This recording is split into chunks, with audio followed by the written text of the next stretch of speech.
Hi everyone, welcome to my little nook of joy. First of all, I want to thank you everyone for watching my last video and supporting me, and like and subscribe. I'm very grateful for all of you. Today I just got my delivery here, and it's one of my holy grail pens on my list. It's one of the Pilot's pen, and you'll see it real soon what pen it is.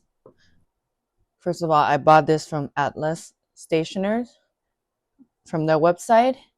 I was lucky enough to get this right before it went out of stock, and I believe this pen might already be discontinued, but don't quote me on that. I've asked a couple retailer about restocking, and they said it's no longer in production, so I'll take their word for it. Now let's open up and see the pen. I'm very excited. You have a little foam pad here to protect it. Little user guide. One cartridge. And a international warranty card. It's also come with a Pilot blue ink that come with a lot of, basically all of the higher end Pilot pens. The box is nice and sturdy, and here's the pen.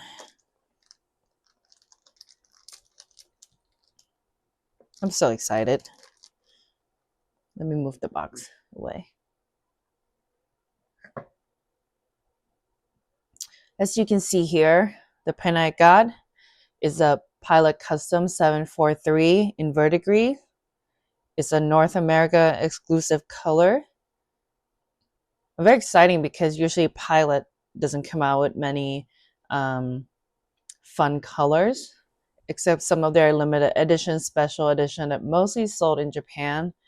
So this one is very exciting for me. The color is, if you don't know, verdigris is basically, the green that show up on copper when it oxidizes. Like, think about Statue of Liberty, originally made from copper, and as it oxidizes, it turned green. This is basically what verdigris is.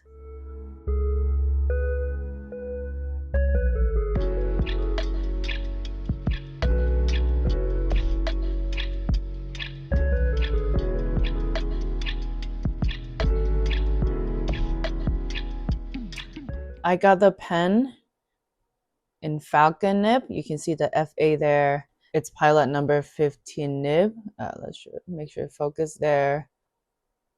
So it's basically the same nib as a Pilot Custom 823. So it's interchangeable, so you can swap nib around as well if you have another nib on your 823. Also, this is a cartridge converter pen, unlike the 823, which is a which is the vacuum fill. This one is a converter, and this one is a push. So this one's a push fill converter. So you just keep pushing, and it will suck up the ink into the converter. Now let's compare the pen to some of my other pens. Here you have the Pilot Custom 743. And here's a Pilot 823. It's basically the same pen, it's just different filling mechanism. And I feel like 823 is a little bit heavier than the 743. I think it's just because the vacuum fill here has a metal rod in the middle, so it has a little bit more weight to it. The next pen is a Leonardo Momento Zero Grande 2.0. You can see that it's good amount longer and girthier. Let me move this one out since it's pretty much the same. Now you can see it better. It's a lot girthier and longer. Next pen is a Sailor Pro Gear. This is a regular size. It's much shorter. I would say the girth is pretty similar here. This is a vanishing point for reference. And the last one, this is a Twisby Eco. Actually, let me put the 743 in the middle so you can easier compare everything. There you go. I would say lengthwise, it's just a tad longer than the Twisby Eco because of the cigar shape or the rounded finials. But the length is pretty similar in this case. Let's see it uncapped. Actually, before I uncapped everything, I think it would be better to compare this with the Esterbrook SD than the Vanishing Point, since the Vanishing Point doesn't have cap, so it doesn't quite make sense in that case. But I would say the size is very similar to the Esterbrook SD. I would say SD is just a tad longer than the 743 here, but very similar. And here you have the pen uncapped. As you can see, lengthwise, the Leonardo Momento Zero Grande 2.0 is the longest, of course, and the girthiest as well. And these two are quite similar. I would say the SD is a bit girthier, just a tad, especially the grip section. I'm not sure if you can see clearly. Let me just bring it up. I feel like the SD is just a little bit thicker and girthier. And of course, the Twisby Eco is a bit longer because also the grip section is all longer, but the nib size is smaller. Now let's ink it up and see some writing samples. I'm going to be inking it up with Pilot Iroshizuku Tsukyoku. I think this ink is almost meant to be paired with this pen. It's almost an exact match. You'll see it soon.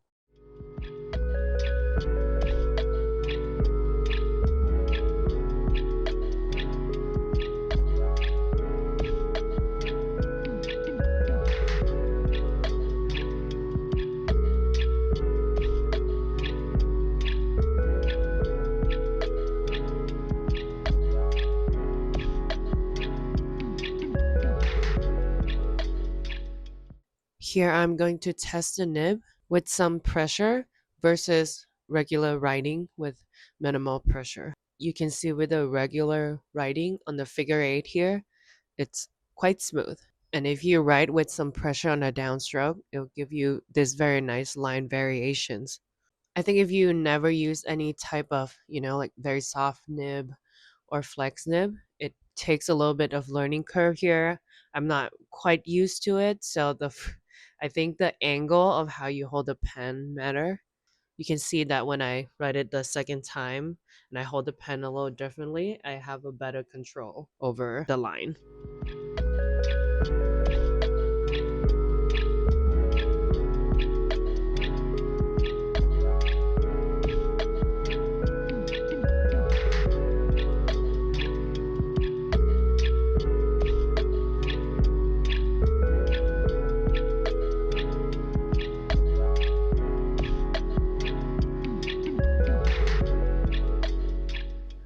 I just want to say that it's a lot of fun writing in cursive with this Falcon nib.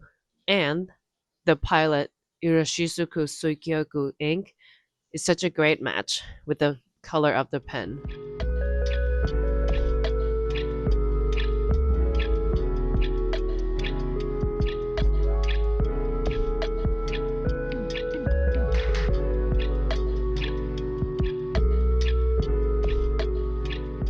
And here's a Pilot Custom 743 with the Falcon nib in the color Verdigris. I have to say, I'm really, really loving this pen. I still need some time to get used to the nib since it's not like a hard nib like I used to. And it has some flex to it when I write. So I have to get used to it. But so far, I'm liking the way it writes, especially with the cursive right here, the line variation is hitting the spot. Just make sure if you have this nib, don't push it too far because it's not true flex nib, but it just have some flex to it to give you some fun line variation when you write. Let me know what you think about this pen. Do you have one, or do you plan to get one? Let me know what you think. Please like and subscribe if you like my video, and thank you so much for watching. Until next time.